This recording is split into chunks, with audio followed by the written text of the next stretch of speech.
Michael, you were so excited watching the game last night. One of the biggest upsets of the year. No off day for Michael. Michael Lombardi, he is here today. Pritch will be with us tomorrow.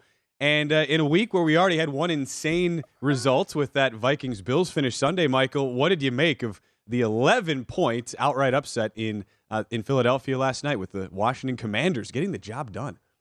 There's two reactions I have, and I wrote about it today for VSiN, and it should be up later. But I think the first reaction centers on Washington, right?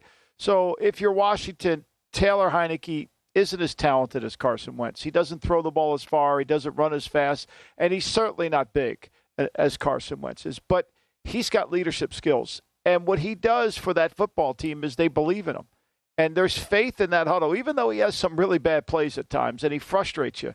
And he's small, so he overthrows the ball in the middle of the field. But there was a sense of, we can win this game with him at quarterback, and there's really no decision for Ron Rivera moving forward.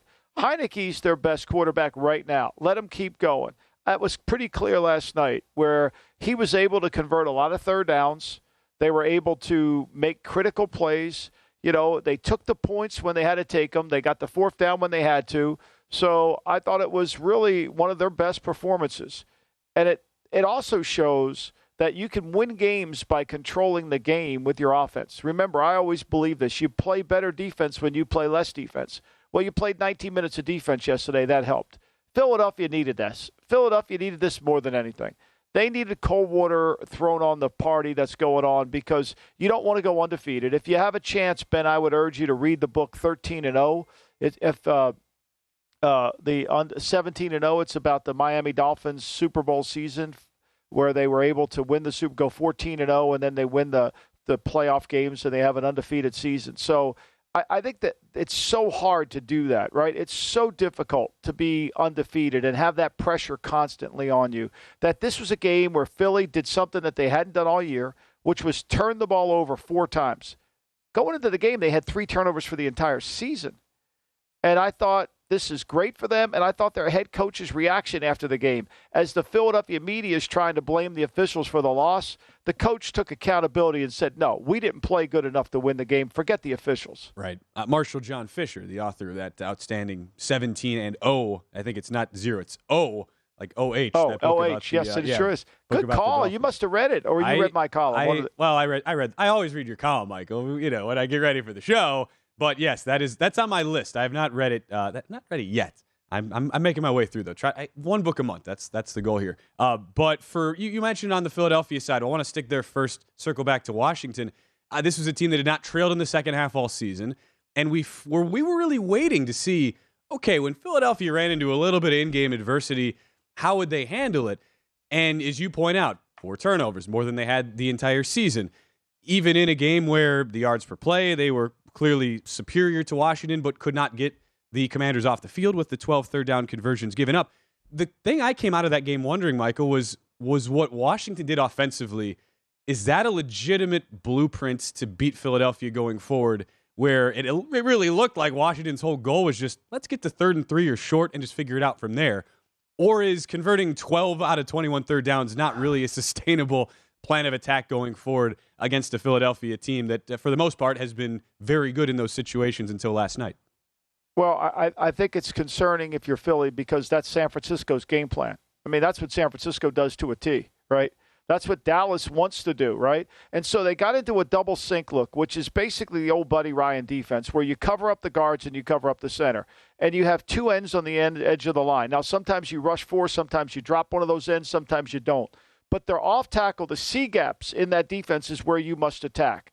And you've got to have success. And even though their offensive line is not very good, Washington was able to attack those C gaps. And look, let's face it, they didn't they didn't make an explosive run. They just kept getting positive yards.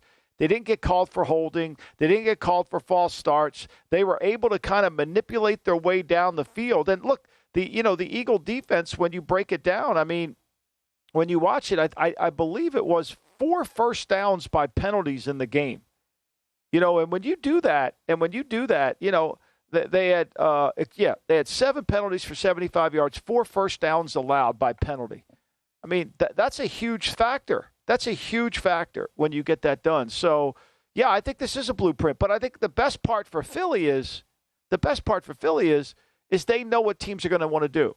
Now, here's to me what I said on Monday, which is what I think happened in the game, is the second time you go through the batting order against Philadelphia, where you kind of know what their speed is, you kind of know how they want to attack you, you've got a better chance to adjust to it.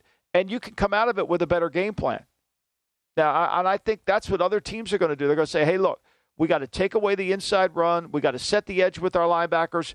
And we've got to be able to react to the quarterback because he's not going to look us off. He's going to throw where he wants to throw the ball. He's going to tell us where he wants to throw the ball, so we're going to react on it.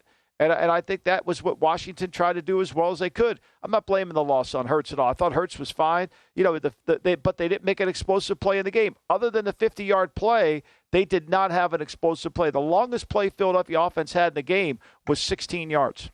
And when you're only on the field for 6 minutes, 11 seconds in the first half and less than 20 minutes for the entire game, it obviously then, yes, as an offense, it puts you behind the 8 ball. Your margin for error is that much smaller. But I just look at the defensive side and I say a team that was 30th against the run on the EPA per play allowed basis going in, now 31st. It's a pretty big chasm between a defense that we all view as being top 5, but there is that one minor area.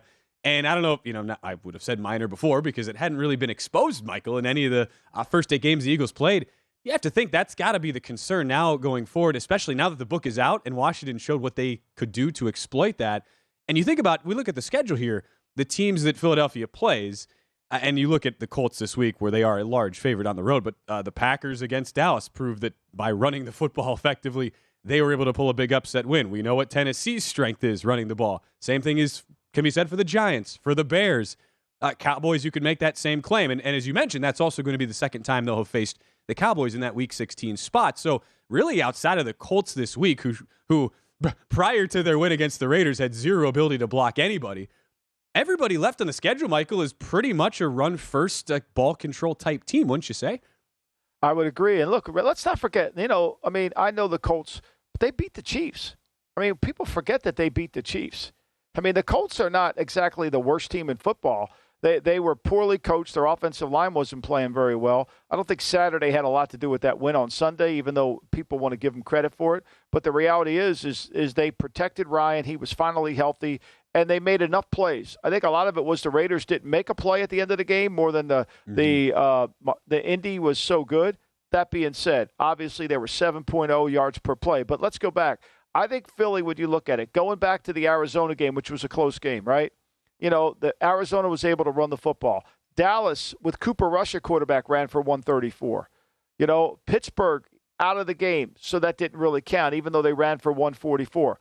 Houston was in the game. Houston ran for 160. Actually ran the ball more than they threw for. And yesterday was fairly balanced, 178 passing, 152 rushing. So, yeah, I think, to me, if the best way to play Philly is to not let them get that big lead. And I think what we've seen early in the season when they beat Minnesota, when they beat Washington, when they beat Jacksonville, they had these huge leads, and then we couldn't really tell about their team because the other team was playing against the clock, not against the Eagles, and the Eagles were surrendering yards almost like, I don't care, we won the game. The last 2 weekends have been different. That Houston game was closer than the 12 points, and this game obviously was close. Go to VSiN.com/subscribe to become a VSiN Pro subscriber today.